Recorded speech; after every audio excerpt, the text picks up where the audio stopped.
Hello, everyone. I'm Patrick Chun, the Executive Director with World Civility Index. And with me here today, again, is our soft skill expert, Carolina Tan. Today, we're going to talk about three more as to things that you should not do when you're at work that would ruin your image. And so, Carolina, please go ahead. Hi, yes, Patrick. Hello, and hi to all our ET followers. Thank you so much for your love and support. Well, according to Jacqueline Whitmore, once again, etiquette expert and founder of the Protocol School of Palm Beach, first impressions are important, but so are the impressions you and I are making day to day with our teams. So, in terms of topic relevance, okay, another three ways of making a bad impression at work. Okay, let's delve right into it. Number one, being cavalier, which means that when we show a lack of proper concern, so problems basically do not solve on its own. You and I, we need to do something about it, especially if it's our team, if it's our group, and if it's our work at stake. Yes, we can have a positive viewpoint, looking at the glass half full, but once again, it can be very frustrating to colleagues. So in other words, sometimes why does this happen? Well, wrong set of expectations, or perhaps not clear responsibilities, or if not, if there's a lack of something, lack of communication, or even sometimes a minor thing such as a lack of facility or equipment. So how do we handle this? We can always opt to solve it like face to face, um first of all, right? And if that does not work, then by all means bring in somebody, a trusted someone who can be a third party to give you and I the right feedback. So that's number one, being cavalier. Mm. Okay, yeah. And there are two more, right? Two more you're going to Yes. be discussing. Okay, go ahead. Yeah. Number two has to do with flirtation at the workplace. Mm, Whenever a person displays like playful sexual attraction, this is mm, actually bad because mm, again, like we should keep our comments and our hands to ourselves, right? mm, Yes, we could actually be admiring someone, whether shooting glances, across the room, or mm, let's say smiling at the other colleague, but it will actually have negative consequences if we mm, actually do this. There's mm, a difference between casual flirting and sexual harassment, and which we mm, don't want, mm, because the workplace is an area wherein we all need to be at our tip-top shape and keep our professional selves. So mm, how do we handle this? We can always address the coworker, mm, right? That we are not comfortable at such.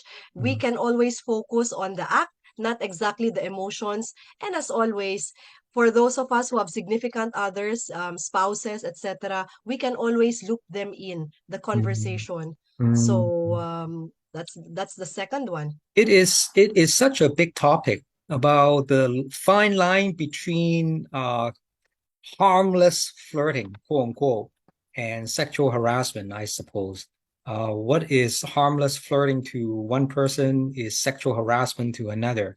So it seems to me that on the conservative side, on the safe side, it is better not to do it. Or some people are saying that maybe you should ask for permission. What do you think, Carolina? It's asking for permission, like, um, should we go out on a date? Would you accept something like this? Is that is that a good way to actually ask the other person?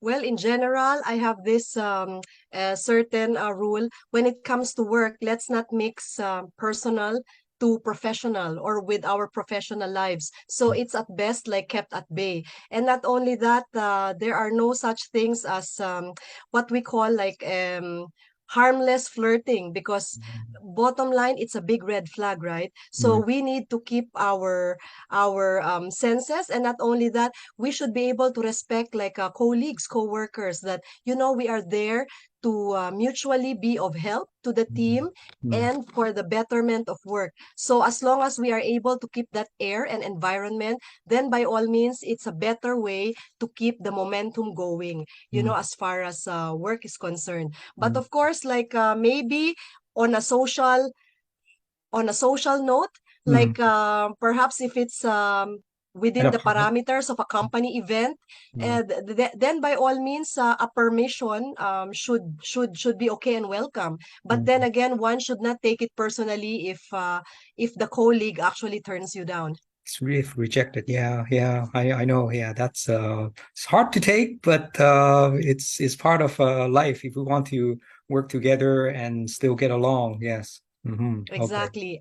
And thirdly, okay, there is also such a thing as over-promising, right? When we give our word of honor more than we are able to do, Mm. or more than what we are able to actually say. So when we are able to develop a good reputation, okay, so we do our best to hang on to it. We don't want to be that person who's not able to keep commitments, right? So whether it's an issue of time, Mm. whether it's an issue of a deliverable, Mm.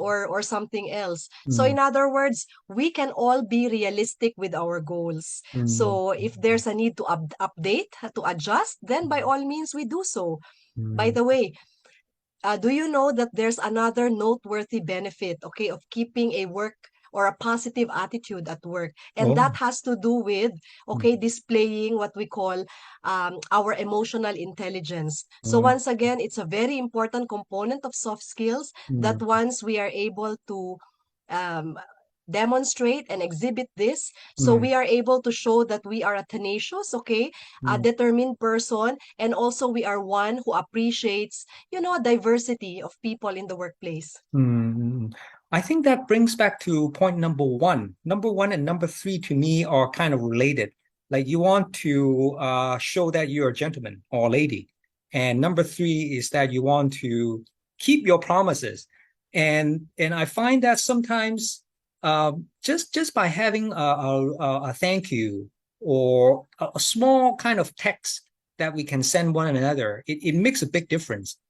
Because if the other person sends you something and you don't reply, the other person really don't know what you're thinking about, whether you have read it, not read it, angry, sad, whatever, no idea. But if you just say, "Oh gosh, this is such a disappointment," even that is better than no reply at all because the other person would know what you're thinking, and then he or she can respond to that.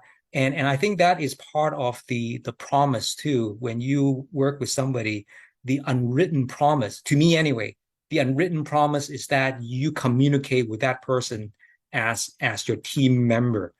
Doesn't matter if you really dislike that person or not. That is just part of the deal to me. Absolutely. And that is definitely noteworthy of another recording when it comes to communication skills, right? And Mm. how we can better like practice this at the workplace. Mm. So, Yeah. perhaps like to end, okay, our inspirational insight for the day, as Mm. always, okay, in one sentence, we Mm. can always seek the honest assessment or feedback of that person whom we actually trust. Mm. So that valuable like comment, okay, or honest to goodness like feedback, it actually goes a long way, and it certainly helps to uplift the mood and to clear the air.